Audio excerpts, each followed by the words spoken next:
Hello, hello. Oh, hello. I am Che. Before I start, I will apologise. My voice is a little bit croaky at the moment, and I'm from Oldham as well, so you might not understand some of the stuff I'm talking about tonight. What it was is that I was in Glasgow last night. Anybody from Glasgow? Hey! Oh, fantastic. Whereabouts? Paisley, just outside. Paisley. Oh no, I was in Scotstoun. I was in Glasgow. You know, as they say, when in Rome, do as the Romans do. I was in Glasgow doing as Glaswegians do. So I was like, you know what I'm talking about, sucking off tramps for heroin. So it's.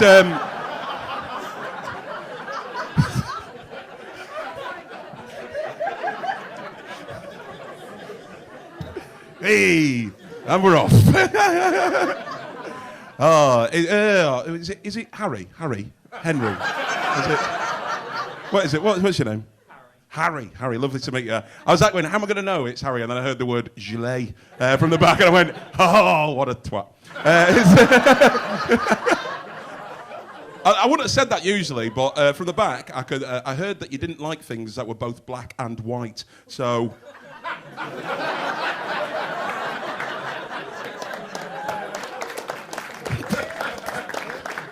I'm only kidding. That's our handshake, you fucking thief. Appropriation yet again. I'm so sick. Come here. Oh, I'm so sorry. I feel so sorry now, because I've been horrible to you. You can pick what I talk about, right? We're going to keep it light-hearted, because he was talking about fucking paedophiles and shit like that. We're not going to have any of that. Fuck me. Jesus. So we're going to keep it light-hearted. What do you want me to talk about? Racism or cancer? Up to you. We're going to keep it quite light-hearted. Come on, keep it front. Cancer. Fucking good choice. Oh, fuck it. I love it. Everybody's just going, oh, where's he going to go with this? You know what? Because you're lovely, I'll give you a little bit of racism, and then I'll give you cancer. I'll tell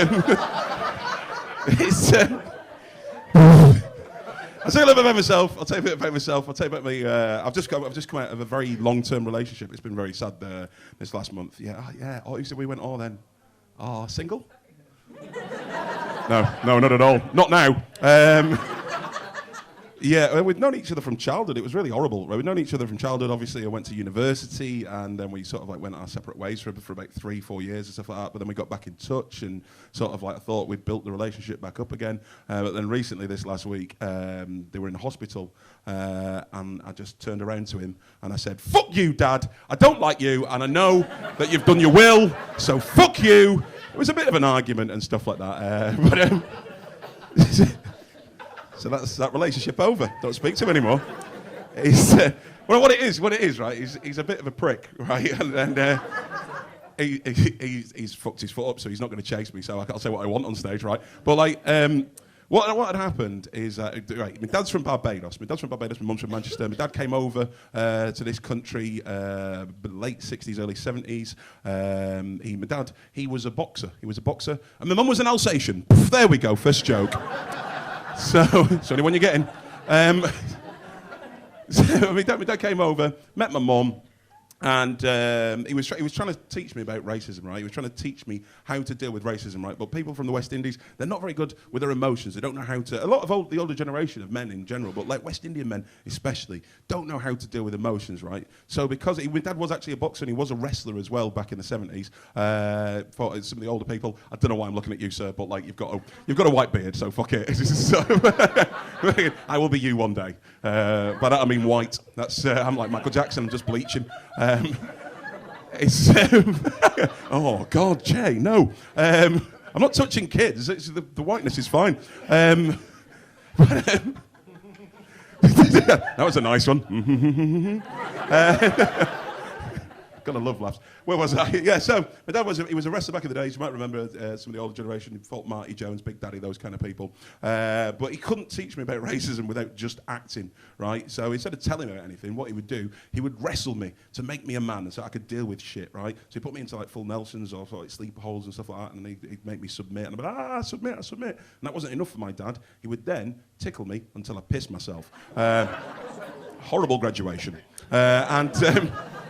So that's where it started. That's where it started. That's why I started to hate him, right? And I went to university and sort of didn't have to speak to him for a while. And it was brilliant. But then sort of like I've sort of forgive him for a lot of stuff of the thing. But then he's diabetic, right? He's diabetic and he's an idiot. He can't see properly. He needed to get his cataracts sorted out. He needs to have a stent put in his leg and everything like that. And he tried to cut the dead skin off his foot. Bear with. yeah. So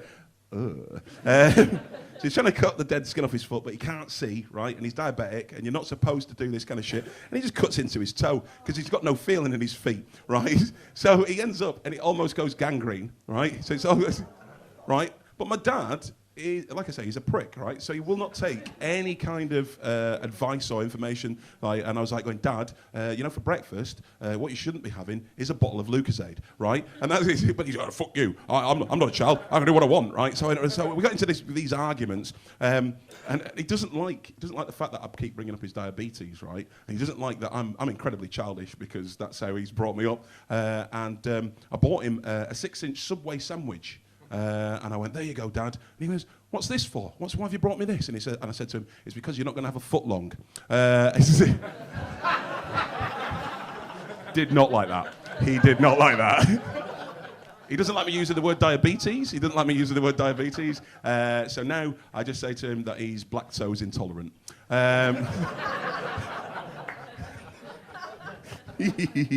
I've said all these things to him. He's an arse. So anyway, that's my dad, and it's. I have actually broken up from my long-term girlfriend. She was like 16 years. We've got 2 kids and everything like that. And I think it is because I'm incredibly childish. But I do. We had a bit of an argument as well. And she said, "No, you're childish," and I went, "No, you fucking started it." But it's really weird because we have these weird kind of... we did have these weird kind of... Fucking hell, I'm still talking in the present tense. Oh, God. It's all right. Sex everywhere now. I'm so glad your laugh was the loudest straight away then. Oh, no, Che, get away. Fuck off. Back it away. Right? Don't clap your hands. That encourages me. So what it is that I am incredibly childish, but like I say, she started it, right? Because she started all these name calling things, right? And it really annoyed me. You can't tell, right? But I used to have a massive afro. I used to have this massive afro, and it looked like I'd eaten all the Jackson 5. I said it's really scruffy afro. I've got a big beard like I had now. I used to wear a massive coat, a big like sort of trenchy, big duffel coat kind of thing. And one day she just turned to me and she went, "Oi! Blackgrid," right? Black Hagrid, right? And these name-calling kind of things just kept coming. And it really annoyed me, because I DJ as well, so she knows that I like my music. I used to, my hair went into dreadlocks at one point, and she called me Blob Marley. There was hip-hop. I'm a massive fan of hip-hop. So one day she called me Two-Pack Lunches. These are not racist, she just thought I was getting fat. Bigger Smalls, that was another one. She got clever with them. She got really clever with some of them. She called me The Week. And I went, The Week? And she went, yeah, because you're 2.5 times the size of The Weekend. Musical one, another musical one. She also called me Iceberg, which I didn't get. I thought it was something to do with Titanic. And it wasn't. She just said I was a fat ice cube. She's clever, but I hate her. I can say that now because we're not together. But another thing is as well, I'm looking at people who might be in relationships. I'm seeing, are you a couple? How long have you been together? Oh, shit. Is anybody else in a couple that I'm not going to destroy their life with if I ask again? I mean, I'm guessing like 5 years, you're about 35, aren't you? Married 38 years. 38 years? Jesus Christ, I cannot beat you. Round of applause for that.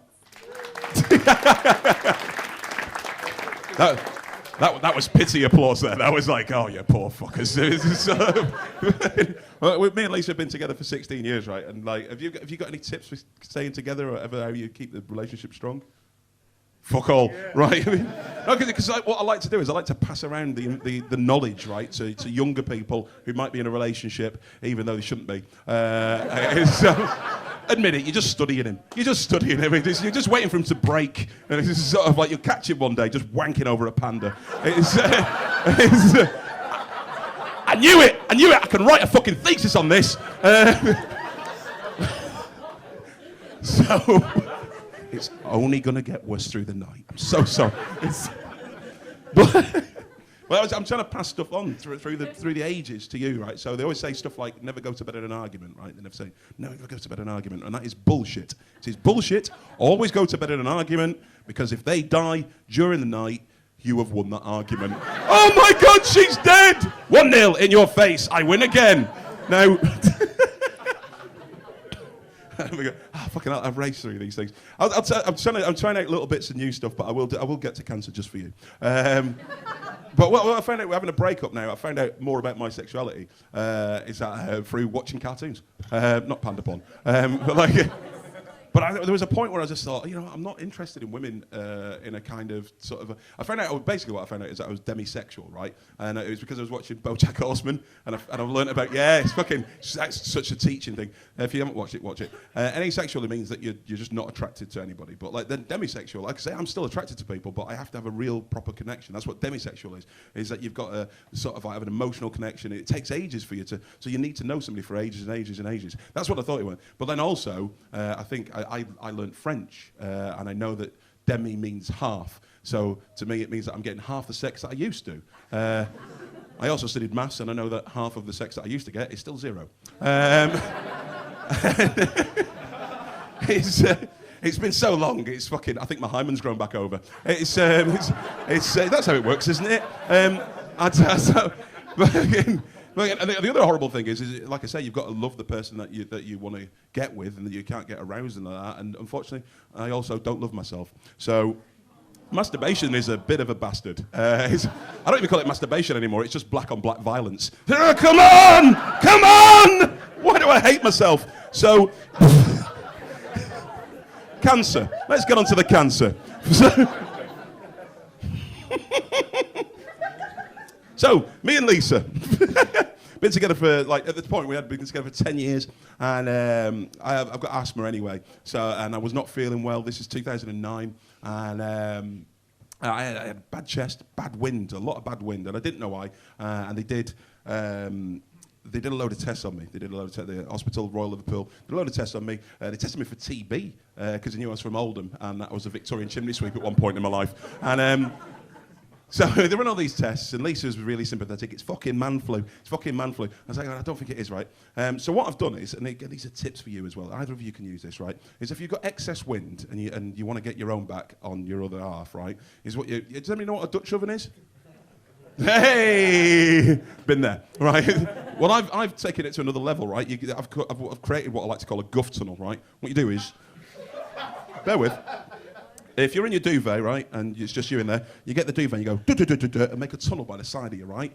And then you just let all the air out into that tunnel, right? And then Lisa came bounding up into the bedroom, and I was holding the duvet like that, giggling, going, and she went, oh, we've been together for like 10 years, and he's still got that sparkle in his eye, and it's because I knew what was coming next, right? And she came into the side of the bed, nothing, because the guff tunnel protected her. But then she came to spoon me, and I went, whoop-oomph! And she went, oh, good God, has something died in you? I went, yes, the love. 1-0.